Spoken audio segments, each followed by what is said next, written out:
Thanks for stopping by. My aim in this video is to offer advice on some plucky soundbar systems that steer way super clear of the $4,000 mark, as I've been picking up on that price point is way too high for a soundbar system vibe. So to improve the inclusivity and belonging component of my social credit score, I wrangled two self-bought sub $700 systems that just may be the right fit for you. First contender, the 2022, bought it for $675, the Polk MagniFi Max Axe Senior.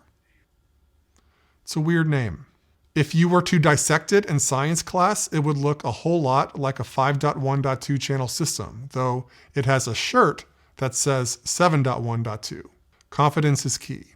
The second contender, the 2022, I bought it for $600, Vizio M-Series Elevate, a 5.1.2 channel system and little brother of the 2020 OG Vizio Elevate.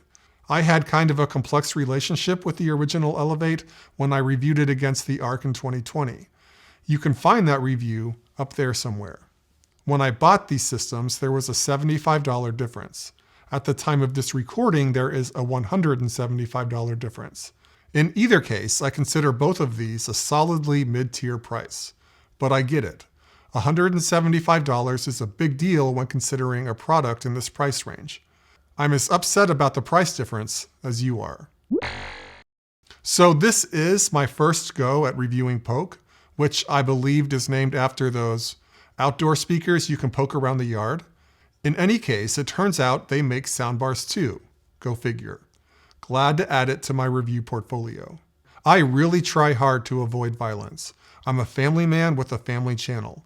Unfortunately, the only way to determine which system is most worthy of your sweet little heart is to place them in the Never Enough Tech octagon and figure out which has the best feature and sound package. Do I even really need the octagon? Yes.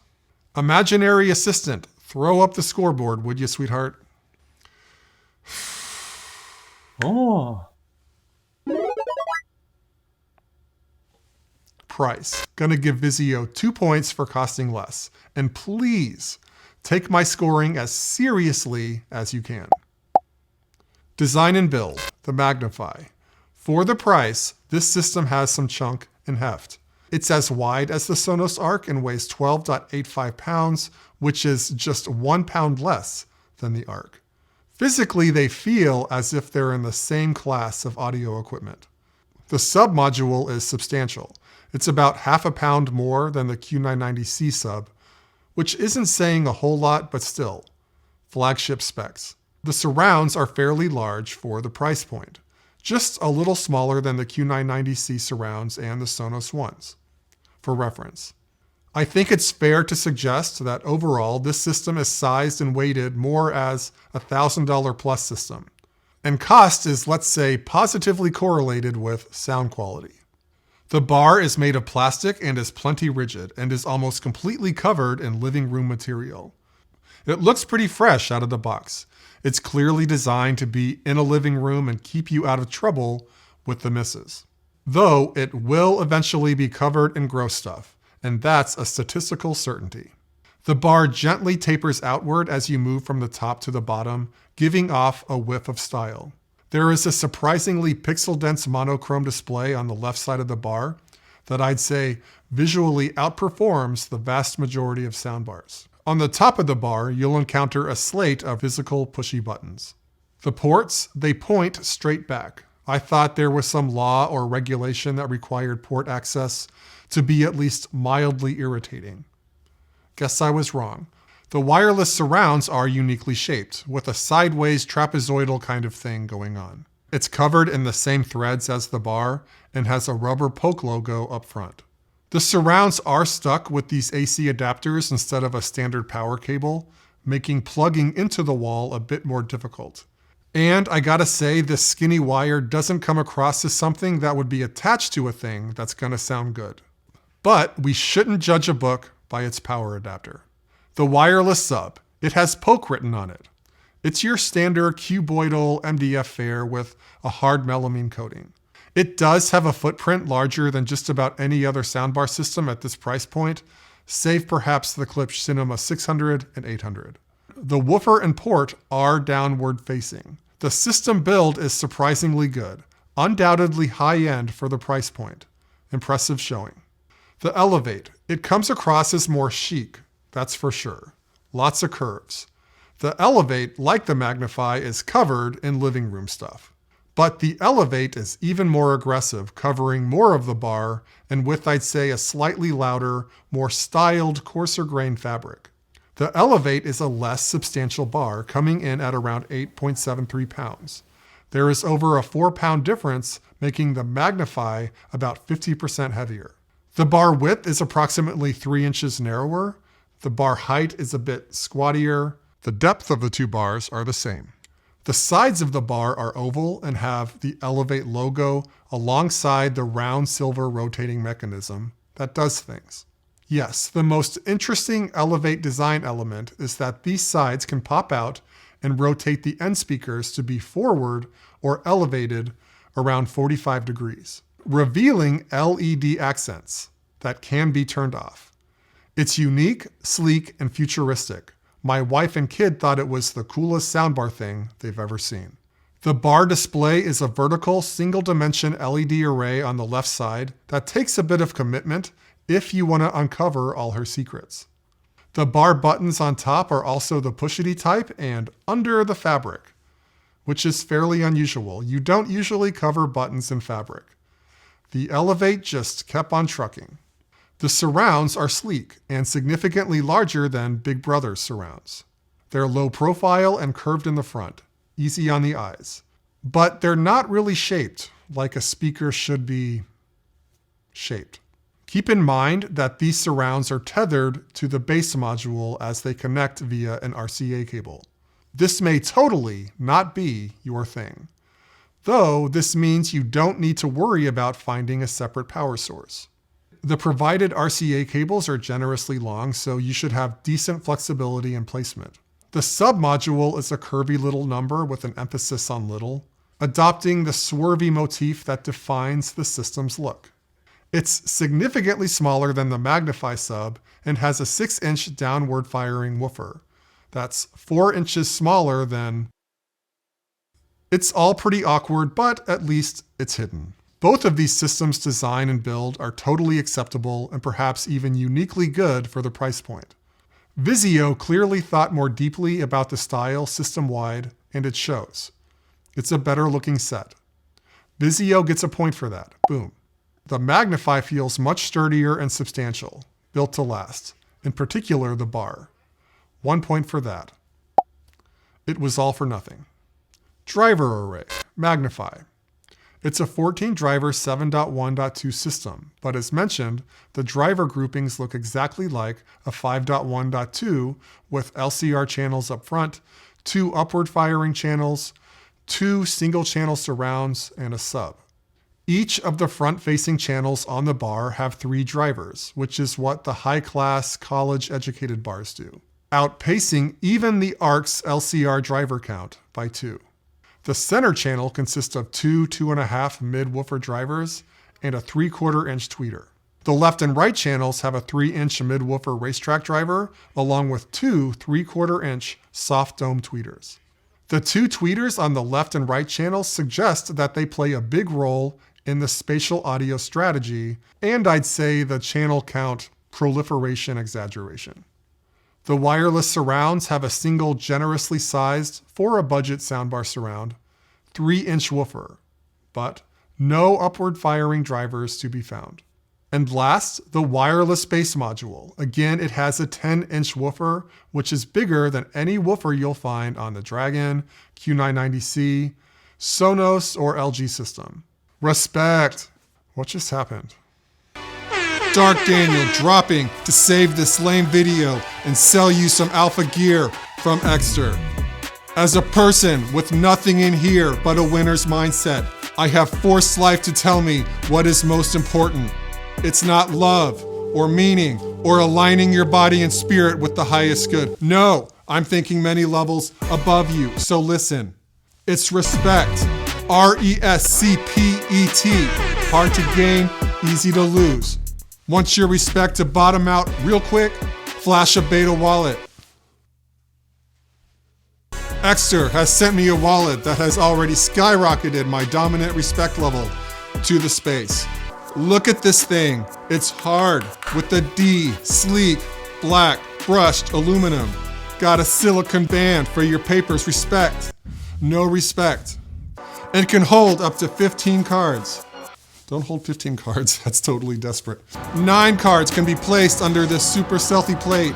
And 6 more in here, wait for it. Papaya, all RFID protected, so much respect.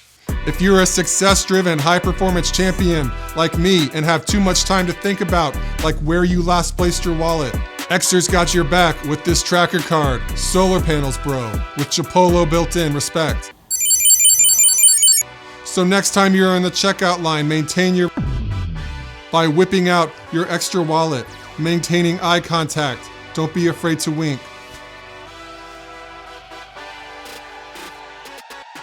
The hardest part is sticking your card in the reader without looking, but respect takes practice.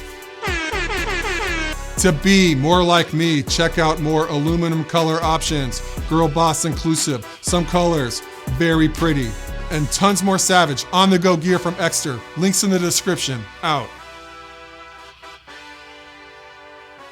Did Dark Daniel just show up? Oh, that's not good. What a charming young man. The Elevate is a 5.1.2 channel system with 13 drivers altogether. Each channel on the bar is made of a woofer tweeter pair, even the rotating height drivers. The surrounds have a single 2¼ inch wide oval full range driver, and the base module, as mentioned, has a 6-inch downward firing sub.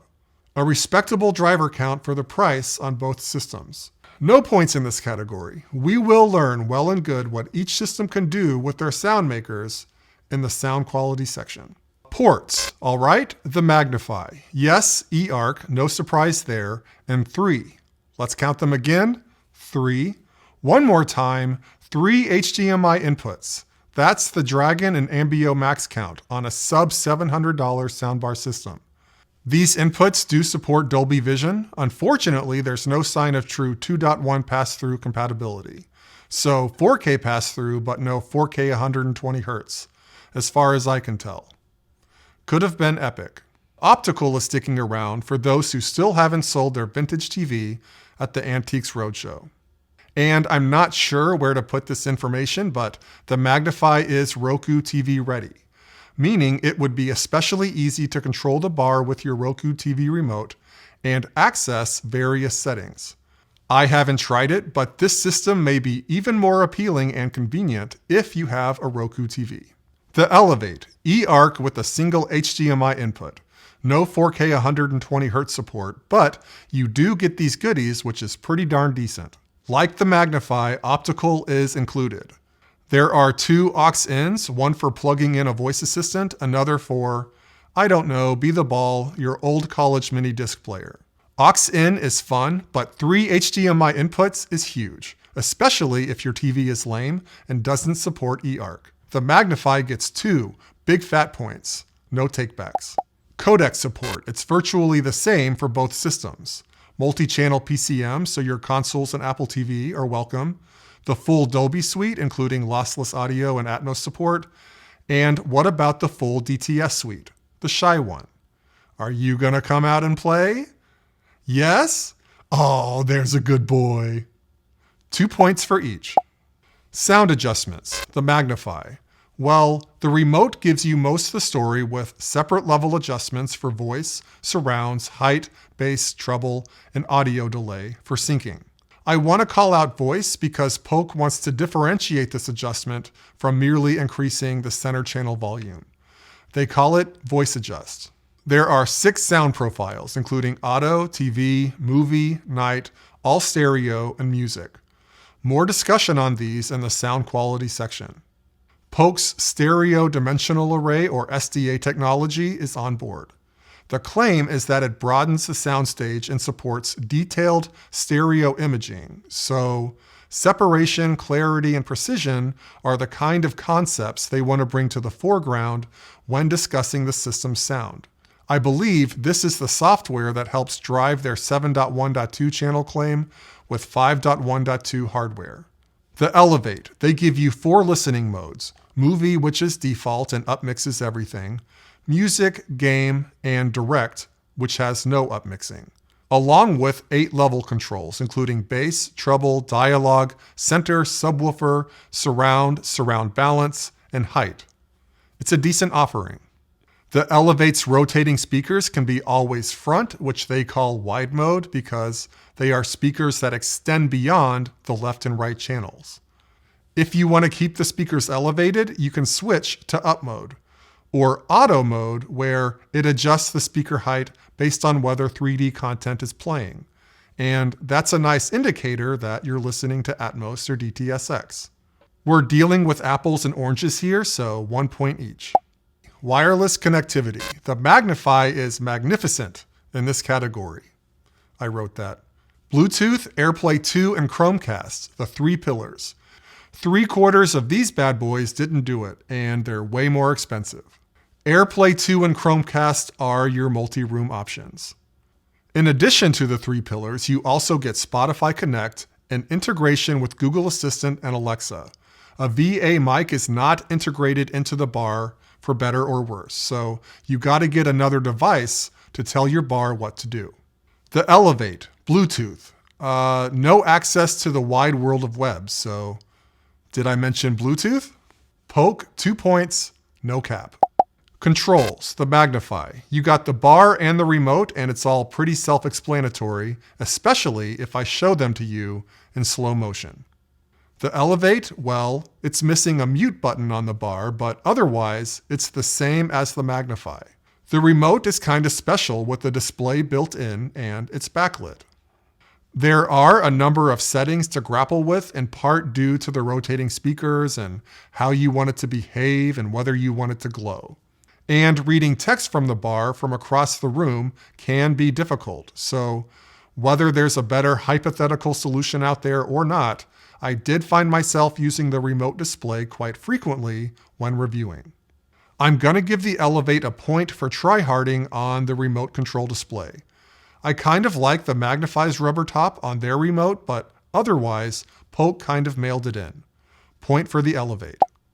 The display. As mentioned, the MagniFi has a high-quality, pixel-dense display that is rather wide, making it able to show more characters at one time than is typical, though scrolling is still required. Perhaps most importantly, it's big enough to be readable from across the room. The Vizio display is very Vizio. You can learn it in a workday if you really concentrate. It is certainly more intelligible in cooperation with the remote control display, but we clearly got to give the point to MagniFi on this one. Sound quality, the MagniFi. Okay, I will admit I tend to grade bars on a curve based on price and stature. I think that's implied, and how it should work. But this bar just kicks without the need for any apologetics. I'm particularly surprised how pleased I was after most recently reviewing the $4,000 behemoths. I think the word that stuck out the most when reviewing was true to Polk's claim: clarity. It's an extremely clean sound with baffling good separation between the vocals and supporting sounds. Gonna talk music first. So when I first fired up some Vampire Weekend tracks from their Father of the Bride album, I was blasted with vocals. The vocal clarity nearly burned off my eyebrows, and my gut immediately clenched, and I thought, am I gonna have to listen to and review a silly bar? Sad emoji. I don't even feel like being mean. To save the day, I grabbed the remote and saw the vocal adjust button and thought, let's rein that back a bit and bring up the surrounds. And everything just clicked. The whole ordeal was infused with suspense. I was grateful I could heroically save the day. From that point on, I got a bit lost listening to all kinds of tracks for my own innocent enjoyment, forgetting for at least 20, maybe even like 25 minutes, that I have to start writing things down and prepare for the review, and there is literally no time for fun. The bar is a songbird. The vocals glimmered and the instruments were Honeycrisp Apple Crunchy. Sunshine of Your Love by Cream. It just nailed the guitar distortion, which quite often does not sound great on a soundbar, while skillfully separating the smooth, soul-infused vocals and guitar solos from the famous riff. It's a unique trick you can pull off with a dedicated vocal channel that you can't do in stereo. The MagniFi does not deliver a meaty, heavy, thick, lower mid sound, but I sensed it expressed the richness in some of my favorite harmonies from, say, Mr. Tambourine Man from the Byrds, A Beautiful Meld, Respected, and Calgary from Bon Iver, a totally underrated track in that album. And what's up with all the people telling me to review more death metal? Who hurt you, and where's your sensitive side?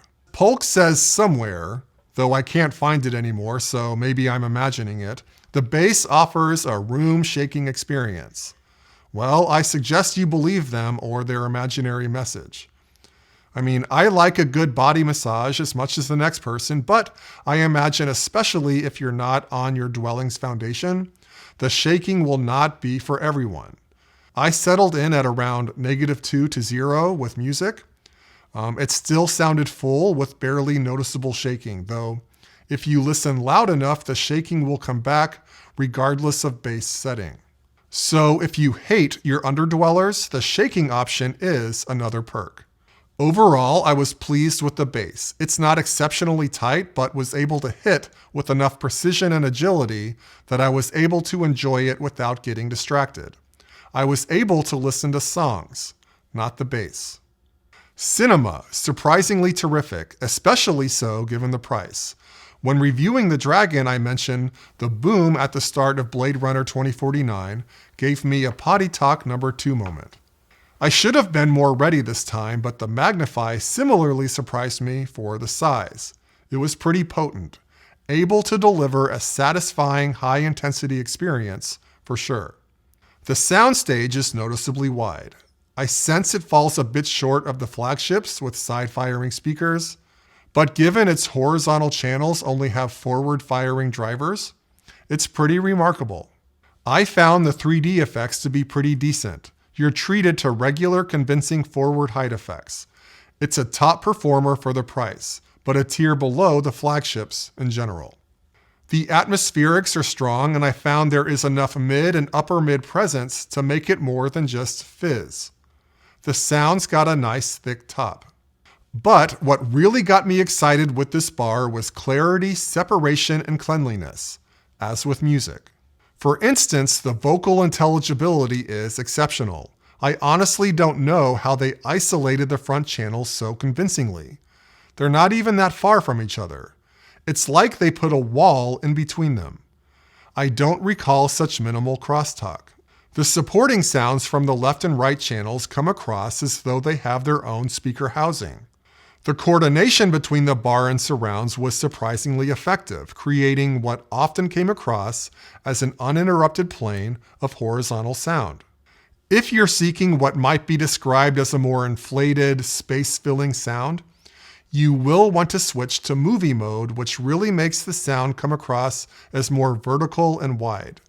But I found it was accompanied with a loss of vocal clarity and channel separation. So it's a limitation that it can't do both at the same time really well, where the Q990C can do it better, and the Dragon significantly better. Gonna refresh my movie scenes. Everything all at once. In one of the more disturbing Stranger office fight scenes, I was struck by how well the system could place the percussive elements of the background tracks off to the sides and keep the vocals and smashing and other centralized activities sounding not narrow, but more central. I would credit the tight cooperation between the bar and rears that is largely enabled by the Polk SDA technology. Masters of the Air has been a fun watch. During the aerial missions, the sound is voluminous, with strong directional effects. As you might expect, the height effects, let's say from the many bombs or plane engines, were rendered convincingly in numerous occasions. Though not surprisingly, the height effects were stronger in the front, where there are more drivers and specifically height drivers. I also found this show to be a useful demonstration to emphasize the difference between movie and auto mode, where again, movie does kind of generically fill out the space vertically, but with an overall loss of precision and clarity. Overall, the sound delights and surprises, just like the specs. Polk has a winner on its hands. I feel very comfortable saying that. The Elevate. If you have an old cheap soundbar or have been putting up with TV sound until now, this system will be a revelation. The bar sound, while certainly admirable for the price and why it does have a generally good reputation, doesn't meet the MagniFi sophistication. The soundstage, the vocal clarity, precision, separation, bass thickness, all fall short. I couldn't really identify an Elevate sound quality that outperformed the MagniFi.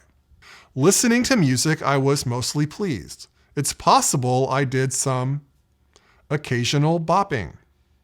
The highs and vocals certainly sparkle at times, but I found that the supporting channels were a bit stringier, muddled, and vague than the MagniFi's. Prohibiting a thick sultriness I find appealing. Returning to Sunshine of Your Love by Cream with the Elevate, it was just missing some of that lower resonance support for the vocals and guitar riffs and solos I found perhaps not in abundance, but more present with the MagniFi. My Atmos experience was largely positive, so I don't want to totally frighten you, but I did experience, on occasion, odd performance with that format. Talking Atmos music. On occasion, the vocals did sound a bit muffled, secondary, leaving the left and right channels sounding too loud and the surround channels suffering from odd changes in volume. These unfortunates were pretty strong in the Weekend Hardest to Love track and Ocean Eyes by Billie Eilish. I know she usually sounds muffled, but this was different and not as pronounced in the MagniFi. Even when I turned the dialogue level all the way up, it didn't really fix the issue. Immediately after, I went to the Atmos version of Here Comes the Sun from the Beatles for a gut check, and George's voice was as though he was singing too loud right into the mic with the gain way too high, even when turning the dialogue down, and the instrumentals sounded muffled. If I stayed away from Atmos tracks, I didn't really have these channel mixing problems. Bluetooth, for instance, led to good and reliable results. As a general assessment, I was not fully on board with the Elevate Up position, which is not great as that function is what the name of the system is all about. It definitely gives you a more generalized vertical effect, but oddly, you lose precision and placement. It also tended to narrow the soundstage and make the sound louder and more harsh. Vizio doesn't explicitly change a selected EQ setting, so it's not exactly clear what's going on. Maybe some black box EQ changes, the sound is just less blocked, and perhaps there's an auto increase in volume. In any case, I found the up position to be a poor trade-off and got the sense that Vizio was stretching the hardware to the point that it made the sound uncomfortable. Though it's not hard to imagine why people would like this mode because it's a much bigger sound than your TV, if that's what you're running away from. Movies and TV shows seem to be more buffered than music on the vagaries of how the Elevate renders Atmos, and would never devolve into something as arrestingly strange as with music. But there were times that dialogue noticeably underperformed in a way that never happened with the 5.1 tracks. At a high level, the bass was a positive, in that it didn't get over its skis. I found it to be fairly tight and responsive, and it seemed to strategically reinforce the sounds that really needed more oomph. But keep your expectations in check. It's not going to drill all that deep. With a sub this size, there are compromises and limitations. I'd say the right compromises were made. In short, the MagniFi just had a noticeably better sound, and it wasn't a sound I felt like I had to hustle for, as I did with the Elevate. It was just naturally better and effortless, which is a recipe for long-term happiness. The MagniFi Max AX SR, 6 points. The Elevate, 3 points. Whatever the price difference between the two systems, whether it be $75 or $175, the MagniFi is a significantly higher caliber system that has truly surprising specs and sound, all for $125 less than a Sonos sub. The Elevate was just a bit too unreliable on the sound side and short on features to get my strong recommendation, in particular against the MagniFi. I know the Vizios are held dear in the hearts of many that value the dollar, so feel free to comment on how I'm wrong. Okay, it's that time, wrapping this up. Please help me crush, smash, vanquish, and dominate my 40,000 sub goal before 2025 so I can feel that people like me. Thanks for watching. Catch you on the next one.